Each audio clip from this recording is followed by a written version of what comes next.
perfect pairing that we've been seeing week in and week out for months is Sting and Darby Allin. And they're, once again, outstanding promo from Darby. This one, and Matt Hardy kind of had a lot to say on Twitter about it, which was pretty funny. But it was an excellent promo. This bridge was right by our hotel when we stayed down in Jacksonville, so I recognized that bridge. So Look at when you. we had to go over there, so I was like, "Oh dang, it's right there!" But this was just, I loved how they're throwing the money and then burning the face. I loved when Darby would wear those, faces, they're his opponents or his future opponents, and in his promos. So he brought that with Matt Hardy, and so I enjoyed that for sure. This is, I could see Big Money Matt in the title from TNT. It would make sense, honestly. Like I keep saying that with like Archer probably doing this or someone else doing this. To Darby kind of interweave himself with the feud with the Dark Order and Hangman Page.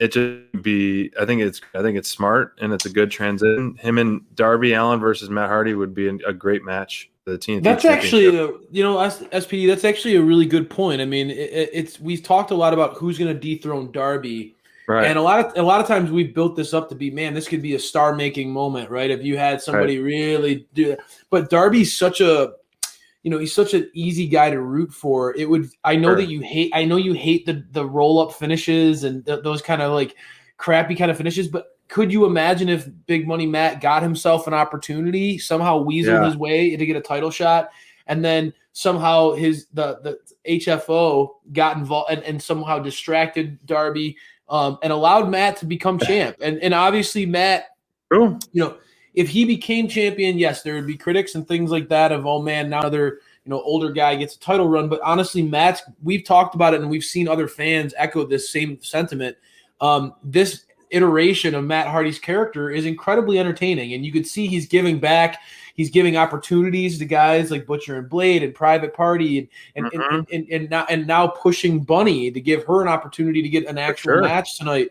That would be entertaining, and then that would be a perfect way to then use Matt as a transitional champion, which he's not going to lose any luster when he loses that belt, to a Hangman Adam Page and allow Hangman to get that run with the TNT Championship. That would be a beautiful thing. I like that a lot. I like the thinking there. Even if they leaned into the Dark Order feud, gave Matt Hardy could then feud with the Dark Order over that title. That would be a great idea. That said, let's focus in on the actual content of this promo.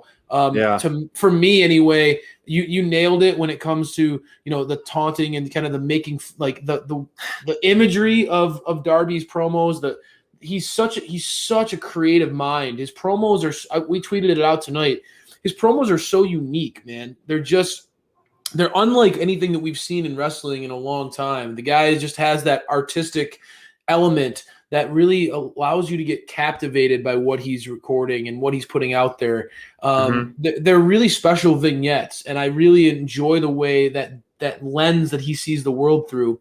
But when you talk about the content of the promo itself, I love it from speaking of a history of Matt Hardy's career, right? I really love what Darby talked about as far as, man, you were the guy who innovated the TLC match with your brother. True. You were the guy who was jumping off these ladders, and you were the guy who would literally give anything for this business. And now you're reduced to trying to pay people to help you win matches. Like what happened to your pride? What happened to your legacy? Is this how you want to go out? And I think that Darby really challenging the manhood of Big Money Matt and basically telling him that his money doesn't mean crap to him, and that he's not impressed by this version of him, and he's going to have to earn his respect, not buy it. That type of line speaks volumes, and that echoes long after that segment is over to me. When Darby can kind of deliver something like that, it spoke aspects of truth. It's one thing to say someone sucks or that you're going to beat them, but when you kind of make that personal dig, where there's some shard of reality there, I thought that was a really, really nicely executed promo by Darby. Really thought that this one was a home run, man. Yeah, and he can say so little and mean so much. Yep.